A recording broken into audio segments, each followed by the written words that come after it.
средношколската видеолектира внимателно го одбра со цел да ви понудиме една квалитетна и возбудлива интелектуална храна.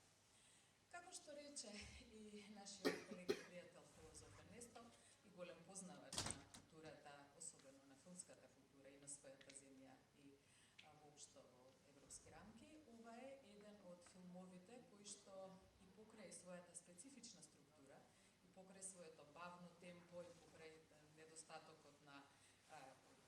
остра и привлечна нарација, е еден исклучително квалитетен филм и не случајно е прогласен заедно се смета за еден од најзначајните филмови воопшто во целата шпанска кинематографија. Со посебно задоволство и со посебно внимание работевме на нашиот тим, реков, на средношколската видеолектира, на формулирањето на темата на овогодишниот есеј. И морам да признаам дека оваа година ми се чини дека имавме особено тешка задача, многу потешка отколку другите години, токму поради сложената, комплексна и високосимволична природа на филмот. Имавме повеќе варијанти и дојдовме до една тема која што, како што веќе беше кажано, е навистина голем предизвик. Од вас ќе бара така еден интелектуален и естетски напор, меѓутоа уверени сме дека ќе добиеме добри резултати како и претходните години. Овој филм поради својата повеќеслојност, нешто тоа беше веќе кажано во водното излагање на Ернесто, може да се чита низ исклучително голем број на читачки решетки. Значи, може да се излечат повеќе символички линии и тоа токму ја дава слободата на вашиот личен ангажман под менторството на вашите професори. Ние сепак се решивме за една тема која што преплетува на некој начин три големи преокупации во овој филм. И во оваа пригода сакам да кажам дека искрено му се заблагодарувам на нашиот колега и дел од тимот на Филозофскиот филмски фестивал Сладјан Пенев, кој што во нашата интерна преписка така некако доста уверливо со своите аргументи ја одведе дискусијата во оваа насока. Значи, темата, како што можете веќе да видите, е детската игра, фантазијата и соочувањето со конечноста на животот. И ми се чини дека ви е веќе јасно зошто токму тие клучни поими сме ги избрале да ги поврземе во една сложена наративна конструкција.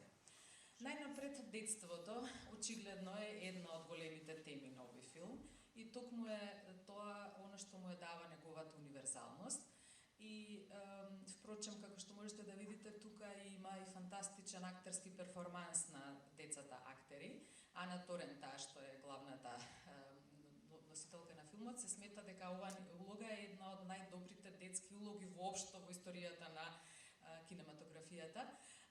светска. Дури и еден интересен страничен детал би можела да споделам, дека таа толку се вживеала во улогата, што и било тешко во првичното сценарио, како што било напишано филмот, нејзиниот лик имал друго име, меѓутоа, бидејќи и било тешко да влегува и да излегува од улогата под друго име, режисерот решил ликот да го преименува по неа, значи по вистинското име на глумицата и нејзино и на Изабел, нејзината сестра, што сведочи на вистина за степенот на посветеност и идентификуваност на овие млади глумици на својата улога. Значи, детството е една, како што сите знаеме, исклучително комплексна етапа од човечкиот живот, како што забележа и Сладјан, како што реков во нашите интерни дискусии. Често пати тоа е подложено на некои романтични представи, како една идилична фаза која што е обоја не само со позитивност, со среќа, безгрижност и смиреност. Меѓутоа, од друга страна, па како што се вели, децата имаат исто толку големи грижи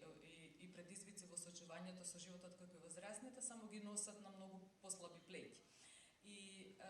идејата дека, што беше кажано уште во ведното излагање, дека децата имаат една непосредна перцепција на животот, значи непосредувана од концептите, од искуството, од она рамка во која што општеството не става во текот на животот, е исклучително добро доловена во овој филм, а таа непосредувана перцепција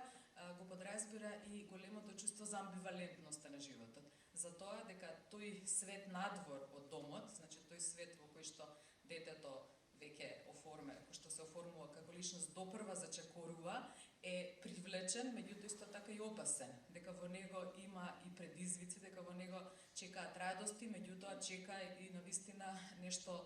што може да биде страшно, опасно, неразбирливо, целата таа, како да кажам, баш амбивалентна природа на светот е навистина детската интуиција ја фаќа во незините најдлабоки резонанци, а во оние прекрасни, фасцинантни, црни, крупни очи на Ана, на глумицата, тоа навистина буквално сите тие бранувања како во едно длабоко огледало темно се огледуваат. Детската игра исто така, која што е активност со која што, како вели Блаже Коневски, децата најсериозно и најодговорно ја исполнуваат како суштински дел од својата екзистенција во тој период на животот, е исто така еден амбивалентен феномен. Таа не е само забава, како што гледате, играта во која што Изабел ја вовлекува Ана, значи играта на фантазијата, е нешто што навистина го реструктурира низиниот свет. Да ја земеме играта на прескокнување на огнот, така и уште играта на Изабел со обидот да ја задави мачката, нели, која што резултира со првата капка пролиена крв и она асоциација на демонското лице на сликата зад неа. Сите тие асоциации покажуваат колку навистина во детската игра е на некој начин остварена таа врска со тоа комплексно и амбивалентно срце на животот. И в темата на гледањето исто така, значи на специфичниот начин на кој што децата го гледаат животот и светот, е многу добро изразена во онаа сцена, ако ја забележавте, со Дон Хозе, нели, со онаа кукла, да кажам, на која што децата ја учеа анатомијата, на која што му недостасуваа очите. Така, и кој ги стави очите? Ана ги стави очите. Како символ на едно прогледување, кое што, ете и ние како гледачи на филмот, низ нејзините очи ни се овозможува да видиме една оригинална перцепција на светот и на животот. Темата на фантазијата, втората голема тема, таа е најдиректно поврзана со ова игра со моќта на филмот, што исто така Ернесто ја спомена на почетокот. Гледате тука како во некое повеќе кратно огледало, во самиот филм имаме филм за филмот и ние сега влегуваме како уште на едно мета ниво во гледачи не само на филмот, туку и на филмот и на таа интеракција помеѓу оној класичниот Франкенштајн од 31 година и овој филм на Виктор Ферисе од 73 година. Меѓутоа резонанците уште повеќе се прошируваат. Затоа што, ако забележавте, има тука една суптилна игра со моќта на филмот. На почетокот, кога нараторот на Франкенштајн ја воведува публиката, тој вели внимателно, меѓутоа филмовите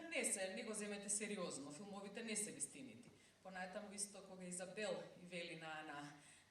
кога ја објаснува, нели, ја лансира таа идеја за духот, и вели филмовите не се вистинити, филмовите се лажни. Меѓутоа, наспроти таа фантастична, значи фантазиска, имагинарна природа на филмот, во суштина целата оваа приказна ни покажува дека некогаш тие наведоми имагинарни творби се повистинити од самата вистина, односно не внесуваат во самата суштина на нештата која што инаку не е видлива во обичниот тек на секојдневието. Значи тие овозможуваат еден увид во суштинското на зад привидот, иако и самите изгледаат како некој вид привид, како некоја проекција на некоја непостојна реалност, всушност често пати тие не носат во самото срце на нештата. Фантазијата како, нели, неразделен дел од детството, меѓутоа фантазијата и како една суштинска одлика, антрополошка одлика на човекот, што му овозможува не само да го живее светот во неговата полнотија, туку и да отвара нови хоризонти, каде што своите суштински вредности ги проектира и ги на некој начин ги остварува. Значи таа граница меѓу реалност и имагинарното, како што гледате, толку е тесно, толку е тенка во филмот, што буквално тие две се преплетуваат на еден маестрален начин. И третата, нели, поента со очувањето со конечноста на животот. Значи идејата дека тој свет надвор кон кој што детето по самата логика на животот е одвлечено, дека е меѓу другите нешто што ги содржи е и она, можеби, најстрашната идеја, идејата за конечноста на животот, конечноста на собствениот живот, конечноста на сите што ни се драги, што ги сакаме, и темата на војната со нејзините трауми, и темата на убиството, нели, на војникот револуционерот што се крие во бараката и што во напуштената куќа и што е некој вид на инкарнација на духот. Понатаму заканата од отровните печурки, нели, и сите тие страдања што ги носи свеста за конечноста на животот, исто така се многу суптилно вткаени во ткивото на овој филм. И во она писмо што Тереза го пишува, нели, ја пишува на својата љубов војникот, вели, војната ни оневозможи меѓу другото да ја чувствуваме суштината на животот. Ова што Ана ни својата визија, ни својот меланж на реалноста и фантазијата го прави, е всушност едно такво интензивно чувствување на животот наспроти сеопштиот распад, да кажам, на социјалните врски кои што таа ги живее во општеството како целина и во самото свое семејство. Затоа што на крај само би сакала да завршам со метафората на улиштето, нели, односно на кошницата со пчели, која што исто така, како што гледате, има двојна смисла, двојна природа, баш таа амбивалентна страна, амбивалентноста на овој феномен се покажува, затоа што од една страна таа пчелина кошница со организацијата, со систематичноста, со тој совршен ред кој што не знаеме каква животна сила го инспирира и го води, делува фасцинантно, делува навистина импресивно и многу привлечно. Од друга страна, кога вели авторот дека, цитирајќи го, нели, Метерлинк, дека тој кој што го гледа тоа, после известно време, после првичната фасцинација, се соочува со едно чувство на очај, тага и неразбирање. Исто така е тоа чувство, значи постојано се провлекува низ филмот, затоа што, ако го забележавте тој детал, прозорите на куќата која што живее ова семејство, исто така имаат шарка што потсетува на структурата на улиштето на пчелите, и таа нежна медова светлина рефлектирана, всушност покажува како ги покажува двете страни на заедницата. Од една страна семејство кое што е дом, кое што е сепак нешто што им овозможува на девојчињата да растат и да функционираат, меѓутоа чувството на оттуѓеност меѓу родителите, она чувство на празнина во која што Ана живее и која што ја компензира на некој начин со својата фантазија, исто така ја има таа двојна смисла на привлечност и на одбивност, на уживање и на страв. Мене на крај, велам, ова може да се интерпретира на многу различни начини, меѓутоа мене многу ми е интригантен лично самиот крај на филмот, нели, како завршува после таа траума и таа речиси реална, да кажам, реално имагинарна средба со Франкенштейн, кога надоживува, нели, голема траума, кога сите се обединуваат во потрагата по неа, кога гледате во последните сцени преовладува нежноста, колку нежно сестричката ја покрива, на колку нежно Тереза ги зема очилата на Фернандо и го покрива со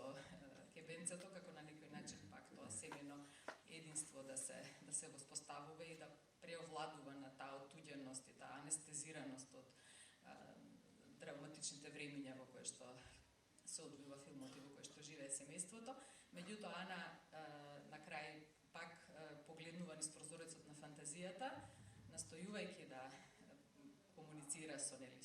духот и со онаа реченица која што сестра ја кажа како шифра за повикување. Јас сум Ана. Тоа сум јас, Ана. Во интерпретациите на овој филм кој што ете така ги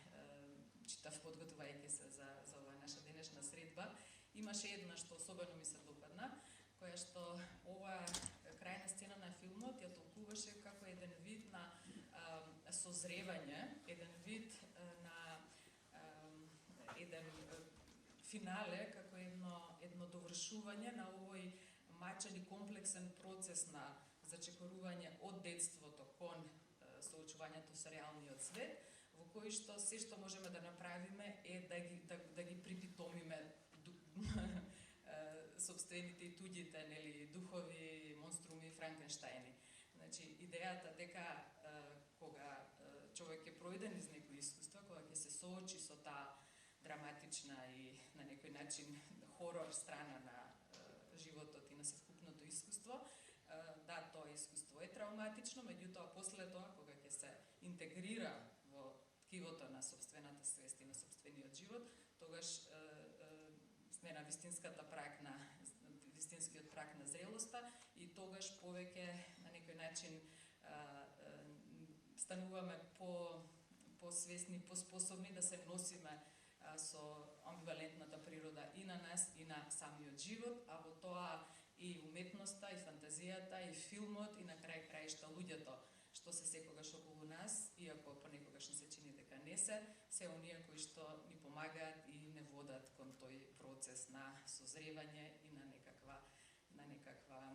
оспособување за продуктивна релација со чудната, како што реков, истовремено привлечна и понекогаш застрасувачка природа на светот. Ете, се извинувам ако малку подолго ве задржав, меѓутоа овој филм навистина е инспиративен. Ова беа само некои нафрлени насоки во кои што може да се размислува, но секако вие си ја имате вашата слобода. Сето она што ви инспирираше, било во филмот, било во ова кратка дискусија за некои од неговите главни теми, вклучително и на што го кажа Ернесто на почетокот, сето тоа може да ви послужи како водилка во вашата собствена креација. Со радост ви очекуваме вашите есеи, однапред ви благодариме на сите и на вашите ментори за вложениот труд и се надеваме дека